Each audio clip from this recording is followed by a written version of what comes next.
ಓದಿದ್ದೀನಿ. Film in acting, film in direction, DFP ಎಲ್ಲ ಚೆನ್ನೈಯಲ್ಲಿ ಮಾಡ್ಕೊಂಡು ಬಂದಿದ್ದೀನಿ. ಅವಾಗಿಂದ ನನಗೆ ಚಿರಂಜೀವಿ ಅಂದರೆ ಭಾಳ ಇಷ್ಟ.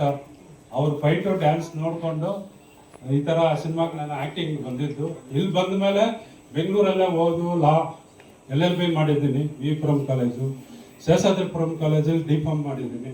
ಈ ಥರ ಇಲ್ಲೇ ಓದ್ಕೊಂಡು ಸಿನಿಮಾ ಅನ್ನೋದು ನಾನು ಅದೇ ಈ KG ರೋಡಲ್ಲೇ ನನ್ನ ಸಿನಿಮಾ ಎಲ್ಲ ಇಂಥ ಸಿನಿಮಾ ಅಂತಿಲ್ಲ, ಜನ್ಮದ ಜೋಡಿ ನರ್ತಕಿಯಲ್ಲಿ ಒಂದು 20 ಸಲ ನೋಡಿರ್ತೀನಿ ನಾನು. ಸೂರಜ್ ಕುಮಾರ್ದು, ಅಣ್ಣವ್ರದ್ದು ಆಕಸ್ಮಿಕ, ಹೊಡೆದುಟ್ಟು, ಈ ಥರ ಎಲ್ಲ ಆ್ಯಕ್ಟರ್ಗಳು ಇದು ಹಬ್ಬು ಕರೆಕ್ಟಾ. ಅಮ್ಮ ಅಕ್ಕ ಐಕೋನ್ ಇಲ್ಲಿ, ಸಂತೋಷಲ್ಲಿ, ದಿಲ್ತೋ ಪಗಲೈ, ಈ ಥರ ಎಲ್ಲ ಸಿನಿಮಾಗಳು ಇದು ಈ 3 ಥಿಯೇಟ್ರಲ್ಲಿ ಹಬ್ಬು ಇದು. ಈ ಥರ ಸಿನಿಮಾಗಳು ನೋಡಿ ನಾನು ಬೆಳೆದಿರೋದು. ನನಗೆ ಚಿಕ್ಕ ಹುಡುಗನಿಂದ ಆ್ಯಕ್ಟಿಂಗ್ ಅಂದರೆ ಒಳ್ಳೆ ವಿಲ್ಲನ್ ಆಗಬೇಕು, ಒಳ್ಳೆ ಆ್ಯಂಟಿ ರೋಲ್ಸ್ ಮಾಡಬೇಕಂತ ಭಾಳ ಆಸೆ. ನಾನು ಸಿನಿಮಾ ಫೀಲ್ಡ್ ಚೆನ್ನೈಯಲ್ಲಿ ಇರೋವಾಗ ಅವಾಗ ಡ್ಯೂಯೆಟ್ ಪ್ರಕಾಶ್ ರಾಜ್ ಸರ್ ಅವ್ರು ಇಂಟ್ರೊಡ್ಯೂಸ್ ಆದರು ಬಾಲಚಂದರ್ ಸರ್ ಫಿಲಿಮಲ್ಲಿ. ಅವ್ರ ಥರ ನಾನು ಆಗಬೇಕು ವಿಲ್ಲನ್ನು. ಒಳ್ಳೆ ಆ ಟೈಮ್ಗೆ ವಿಲ್ಲನ್ಸ್ ಕಡಿಮೆ ಇದ್ದರು. ಅವ್ರು ಬರೋವಾಗ ರಘುವರನ್ ಸರ್ ಇದ್ದರು, ಬೇರೆ ಇದ್ದರು, Prabhakar sir, tiger Prabhakar sir ಇದ್ದರು. ಅವ್ರು ಬರೋವಾಗ ಅಷ್ಟು ಇರಲಿಲ್ಲ, ಅವರೆಲ್ಲ ಹೀರೋಗಳಾಗ್ಬಿಟ್ರು. ವಿಲನ್ ಬೇಕನ್ನೋವಾಗ ಪ್ರಕಾಶ್ ರಾಜ್ ಸರ್ ಬಂದರು. ಆವಾಗ ನಾನು ಫಿಲ್ಮ್ ಇನ್ಸ್ಟಿಟ್ಯೂಟ್ ಓದ್ತಾ ಇದ್ದೆ ಚೆನ್ನೈಯಲ್ಲಿ. ಅವ್ರ ಥರ ಬರಬೇಕು, ಒಂದು ಆ್ಯಂಟಿ ವಿಲನ್ ಎಲ್ಲ ಭಾಷೆಯಲ್ಲಿ. ನನಗೆಲ್ಲ ಮೋಸ್ಟ್ ಆಫ್ ಭಾಷೆಗಳು ಗೊತ್ತು, ಅದಕ್ಕೆ ಎಲ್ಲ ಭಾಷೆಯಲ್ಲಿ ಬರಬೇಕಂತ ನನಗೊಂದು ಆಸೆ ಇತ್ತು. ಅದರಿಂದ ಸ್ವಲ್ಪ ಆ್ಯಕ್ಟಿಂಗ್ ಮಾಡ್ಕೊಂಡು ಬರ್ತಾ ಇತ್ತು. ಚಿಕ್ಕ ರೋಲು, ಅನುರಾಗ ಸಂಗಮ, ಓಂ, ಸಾಧು, ಇವಾಗ ಇದು ಕಿಡ್ನಾಪ್ ಕಾವ್ಯ, ರಕ್ಷಕ, ದೊಡ್ಡಣ್ಣ ಪುಟ್ಟಣ್ಣ, ಇವಾಗ ರಕ್ಷಕ 2, ಈ ಥರ ಆ್ಯಕ್ಟಿಂಗು ಪ್ಲಸ್ ಇವಾಗ 5 ಸಿನಿಮಾ ಡೈರೆಕ್ಷನ್ ಮಾಡಿದ್ದೀನಿ ನಾನೇ. ಇವಾಗ ನೆಕ್ಸ್ಟು ಗುಲಾಬಿ ಬರುತ್ತೆ, ನೆಕ್ಸ್ಟ್ ಬುಲೆಟ್ ಕಾವಿ ಬರುತ್ತೆ. ಇದರಲ್ಲಿ ಸೋಲೋ ಇರೋದು ಮಾಡಿ ಆ್ಯಕ್ಟಿಂಗು ಡೈರೆಕ್ಷನ್ ಎಲ್ಲ ನಾನೇ ಮಾಡಿದ್ದೀನಿ.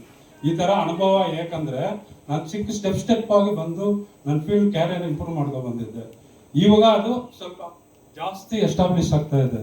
ಯಾಕಂದರೆ ಇಷ್ಟು ದಿನ ನಾನು ಅಪ್ಪ ಆಗಿಲ್ಲ ಅಂದರೆ ಲಾ ಓದ್ತಾ ಇದ್ದೆ. ನಾನು ಲಾಯರ್, ಬೇರೆ ನನ್ನ ವೃತ್ತಿ ಲಾಯರ್, ಅಡ್ವೊಕೇಟ್. ಆ ಪ್ರಾಕ್ಟೀಸ್ ಮಾಡಿಕೊಂಡು ಪಾರ್ಟ್ ಟೈಮ್ ಇದು ಮಾಡ್ತಾ ಇದ್ದಿದ್ದು. ಅದಕ್ಕೋಸ್ಕರನೇ ನನಗೆ ಸ್ವಲ್ಪ ಅಲ್ಲಲ್ಲಿ ಸ್ವಲ್ಪ ಸ್ಲಿಪ್ ಆಗ್ತಾ ಇತ್ತು. ಇವಾಗ ಫುಲ್ಲು ಅವಕಾಶ ದೇವ್ರು ಕೊಡ್ತಾವ್ರೆ.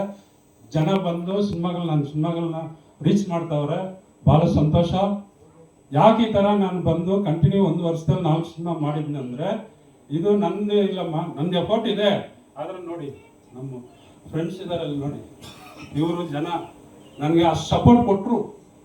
ನಾನು ಮಾಡೋ ಪ್ರಯತ್ನದಲ್ಲಿ ಅಟ್ಲೀಸ್ಟ್ 100% ಭಾಗ ಇಲ್ಲ ಅಂದ್ರೂ ಒಂದು 50% ಆದರೂ ನನಗೆ ಸಪೋರ್ಟ್ ಮಾಡಿದ್ರು ಜನ, ಪಬ್ಲಿಕ್. ಅದಕ್ಕೋಸ್ಕರನೇ ನಾನು ಅಟ್ಲೀಸ್ಟ್ ಇವತ್ತು ಮೈಕ್ ಇಟ್ಕೊಂಡು ನಿಮ್ಮ ಮುಂದೆ ಆನ್ಸರ್ ಹೇಳ್ತಾ ಇದ್ದೀನಿ. ಆ 4 ಸಿನಿಮಾನೂ ಎಲ್ಲ ಹೊಸವ್ರೆ. 90% all are new faces. Just ಎತ್ಕೊಳ್ಳಿ ರಾಜವಂಶಿ ಅಂತ, ಇವನು ಕಂಟಿನ್ಯೂ 4 ಸಿನಿಮಾ ಹೀರೋ ಕೊಟ್ಟಿದ್ದೀನಿ ನನ್ನ ಸಿನಿಮಾದಲ್ಲಿ. ನಾನು ಮೇನ್ ರೋಲ್ ಮಾಡಿದ್ರು ಇವ್ನು ಹೀರೋ ಕೊಟ್ಟಿದ್ದೀನಿ. ಆಮೇಲೆ ಇಲ್ಲಿ ಹುಡುಗ ಎಲ್ಲ ಉತ್ತರ ಕರ್ನಾಟಕ ಹುಡುಗರು ಇವರಿಬ್ಬರು. ಇವ್ರಿಗೆ ಸಂಕಲನ, ಎಡಿಟಿಂಗ್, ಫೋಟೋಗ್ರಫಿ ಪ್ಲಸ್ ಆ್ಯಕ್ಟಿಂಗ್.